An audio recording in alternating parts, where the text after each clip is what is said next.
All right, we're on to the main podcast. Ian. Yes, Patrick. Game streaming is all the rage. Streaming in general. You know how well Google Stadia has been doing the past year.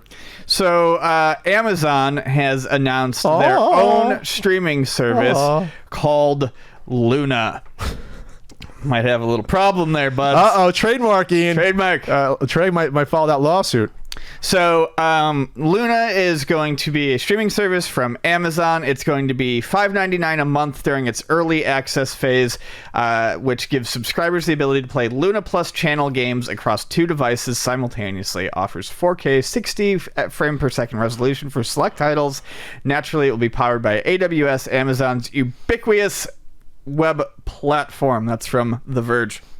Yeah, like half the fucking websites on the planet are powered by AWS. It's a lot. So basically this, they don't go through and say how much the games are going to retail for, but basically this sounds like it's going to be a Stadia sort of deal, where if you pay $5.99 a month, there'll be some freebies, a plus option. There'll be freebies. It doesn't go into much about whether or not there'll be a free version or what the pricing will be for standalone games. It does say that there will be more than 100 games available, including Resident Evil 7, Control, Panzer Dragoon, A Plague Tale, The Surge 2, Yooka-Laylee, Grid, Abzu, Brothers Tale 2, Sunblood, etc., etc., etc. One thing that they do bring up that's interesting is that they say that there's going to be specific gaming channels for certain publishers. So they're talking about doing one with Ubisoft first. Players who subscribe to this channel will have access to their favorite Ubisoft titles in up to 4K resolution, mobile gameplay, and access to new titles when the channel launches, like Assassin's Creed Valhalla, Far Cry 6, and Immortals Phoenix Rising the same day they release. First of multiple channels that are going to be similar, etc., etc.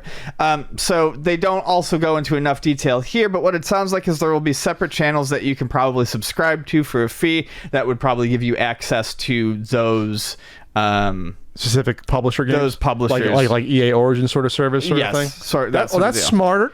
That's a smarter idea. Then people who are really into like the Ubisoft games could probably, for a much lower price, or for a monthly price, would get access to those games what sounds like the day they release, as opposed to having to go out and buy a $60 title if you're subscribed to that channel. It sounds like, we're not entirely sure, that you would get access to that. So that's interesting. The response to this announcement, though, was not particularly great. Stadia has not done much of anything to excite people. And the companies that do offer streaming, game streaming, also tend to offer the downloading of the games. So like Sony's PlayStation Now, for the most part, not all the games, but most of them offer a download option. And I believe the Xbox streaming service does as well. But if not, there's... So Amazon announced this. On Twitter, this was announced. And... they had their Amazon sort of tech conference where they like announced stuff like a security drone that flies around your house, which was interesting. Too much, futuristic. Yeah, terrifying. Nibelian, a Twitter user who often who has about 200,000 followers and posts a lot of video game stuff, posted this, linked to the Verge article, and then replied afterwards. I see people are absolutely pumped for this. You go through these replies, and where do you see these at? It's on Twitter. Okay, I don't have a link to that.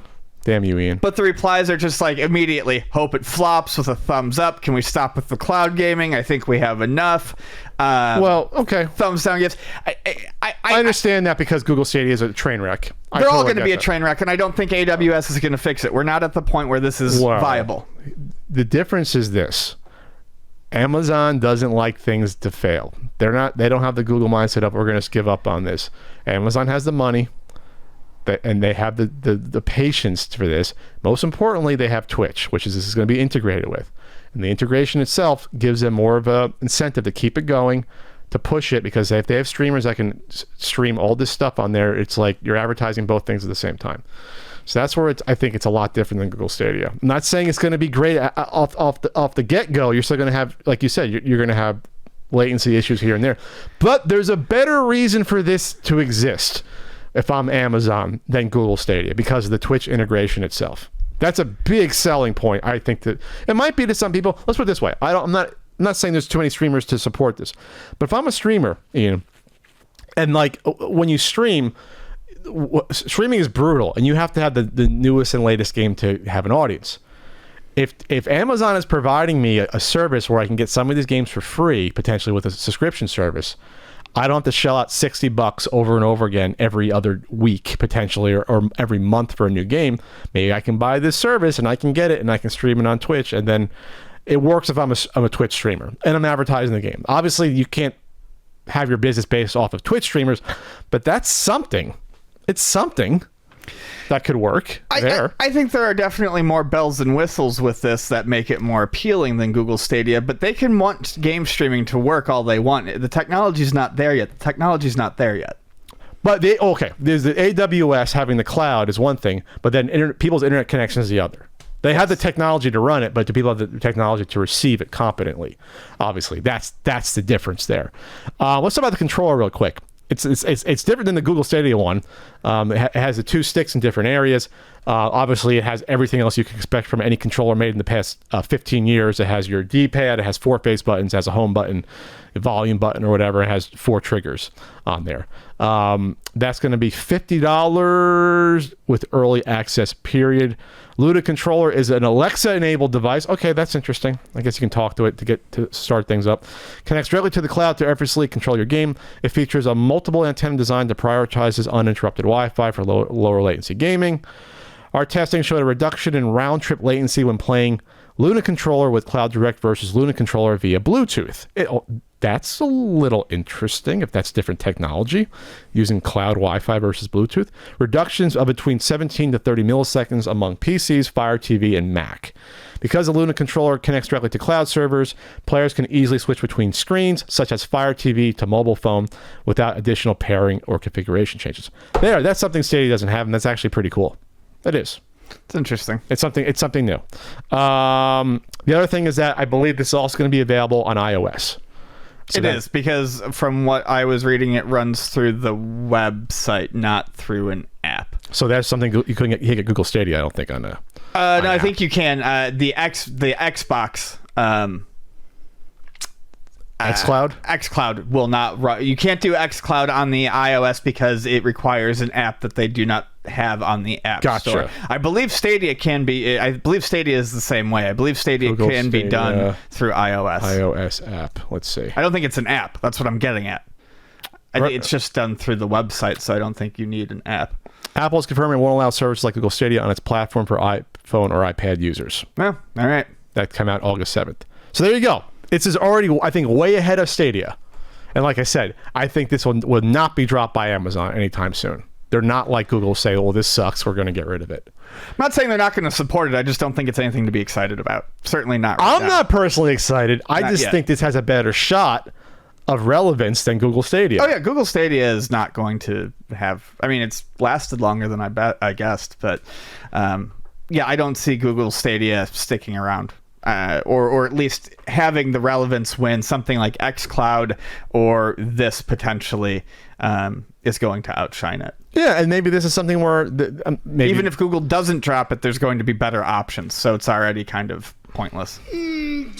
And maybe they could build in something with Prime with this to push Prime. See, that's the thing about Amazon that is the reason why Amazon does so well is that everything is they're evil. Yes, because they're evil, but they also do smart to integrate everything with each other. Twitch to Prime to Prime streaming stuff. It's all the same ecosystem. Google doesn't have an ecosystem of anything that works. They tried with YouTube and with Google Plus, and obviously that failed miserably. Amazon makes smarter purchases of things, and they don't just throw shit against the wall. They have a plan. At least that's what I see. I mean, Jeff Bezos obviously has a plan because, he's fucking richest guy in the world. So he did something right, starting a little book selling website. So what do I know? I'm hearing a podcast talking about poppy and sesame seed buns. So anyway, yeah. So I think the controller stuff is interesting with the Wi-Fi being better than Bluetooth with the cloud. That's never heard of something like that before, but it'd be interesting to see that in practice. And it's on all your devices. So there you go.